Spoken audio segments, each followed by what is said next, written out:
sebelah mana ya? Soalnya dari tadi muter-muter nggak ketemu-ketemu, nanya juga nyasar lagi. Oh, kami itu dia mah kelasnya lulus Kang.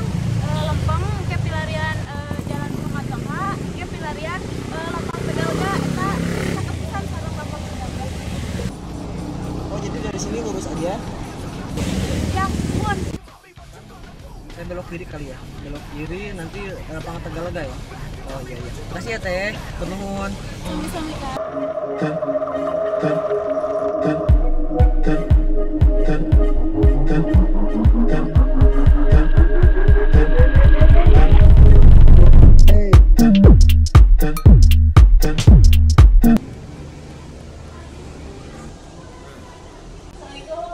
Waalaikumsalam.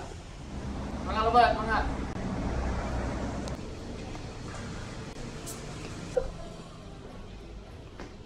Ari tadi sana kan mobil. Teu ingat tuh apal aya nu nanya tadi teh narek ka Sibaduga. Ari pek nanya teh bahasa Indonesia sampai terus jawab bahasa Sunda ge angger we ngomong bahasa Indonesia. Tapi katinggalan mah orang Sunda sih, orang Bandung. Ya sih kasar meureun nyariosna eta teh.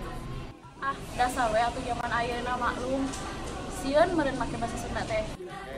Ari sebenarnya teh sejarah bahasa Sunda di mana asalna. Terus kumaha kemekaranana? Fungsi sarta kalungguhana gitu. Kumaha anu ayeuna kiwari? Ari sabenerna namanya cekuring ya mah. Bahasa Sunda teh asalna teh ti Yunan. Hindia kuno. Nah, fungsina teh salaku basa Indung.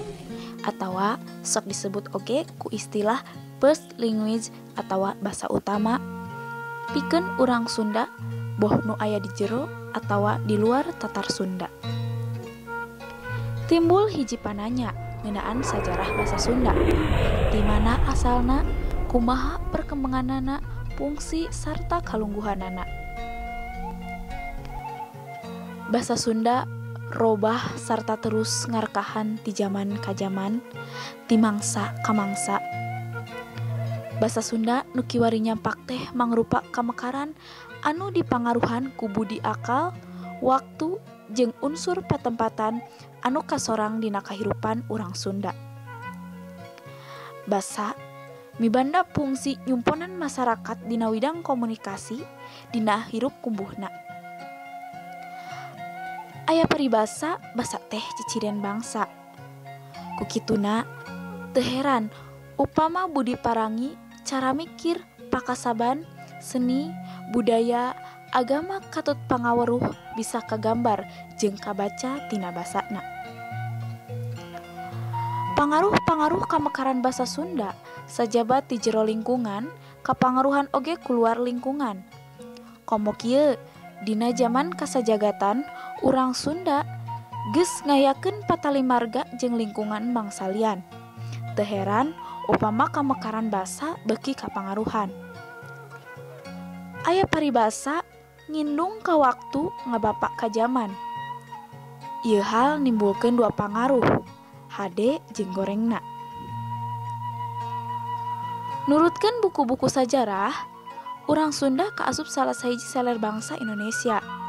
Tunggal sakaruhun keneh jeung Aceh, Bali, Jawa, Minangkabau, samalah sakaruhun oge jeung urang Vietnam, Cina katut Filipina.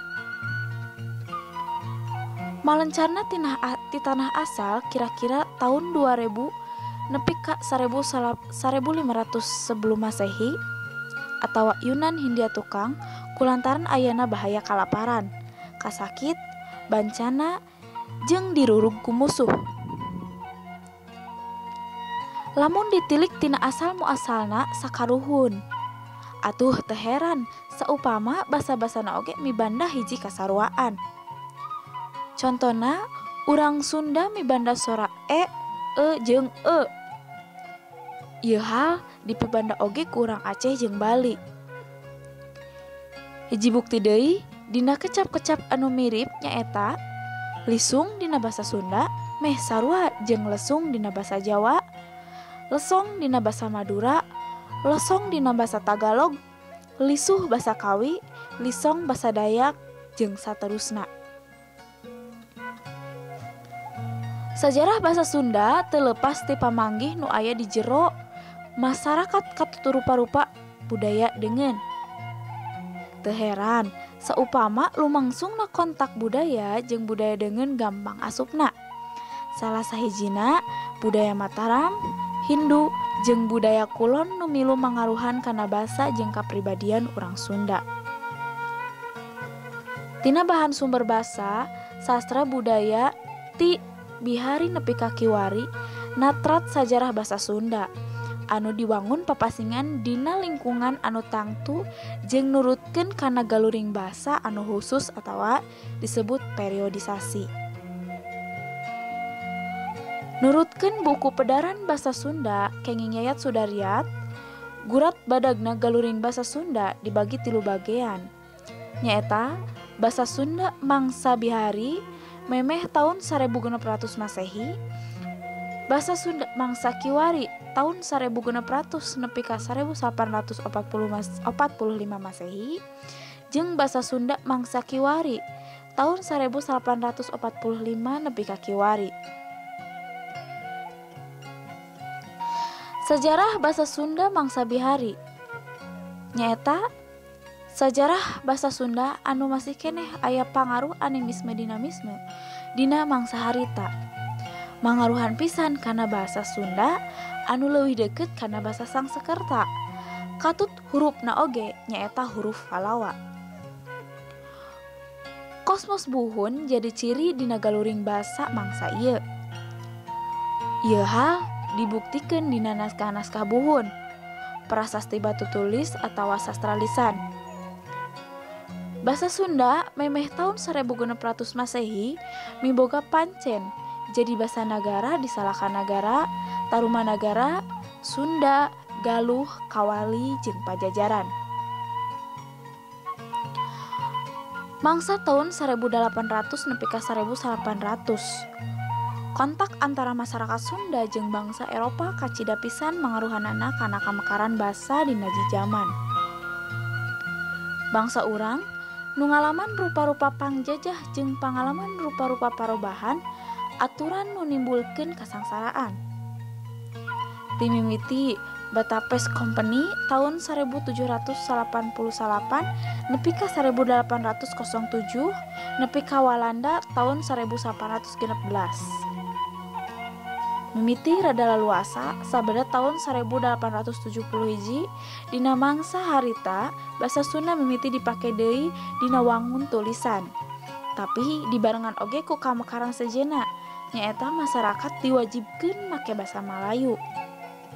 Teu heran saupama masyarakat ngagunakeun 2 basa anu teu sampurna nepi ka basa Sunda teh ka Malayu-Malayuan. Kitu deui basa Malayu ka Sunda-Sundaan. Nyati dinya sababna sok aya nu disebut basa Sunda Kamalayon. Mangsa ieu basa Sunda mimiti meunang paniten pikeun bahan panalungtikan. Mangsa tahun 1900 nepi ka 1945 Masehi. Dina ieu mangsa urang geus ceuyah ngayakeun pergerakan nasional pikeun ngalawan penjajah. Walanda jeung Jepang nepi ka merdekakeun tahun 1845. Dina mangsa ieu basa Sunda terus dipake tapi kulantaran aya campur baurna antara peperangan Indonesia, Walanda jeung Jepang anu silih musuhan, bangsa urang sajabati make basa Sunda diwajibkeun oge make basa Malayu.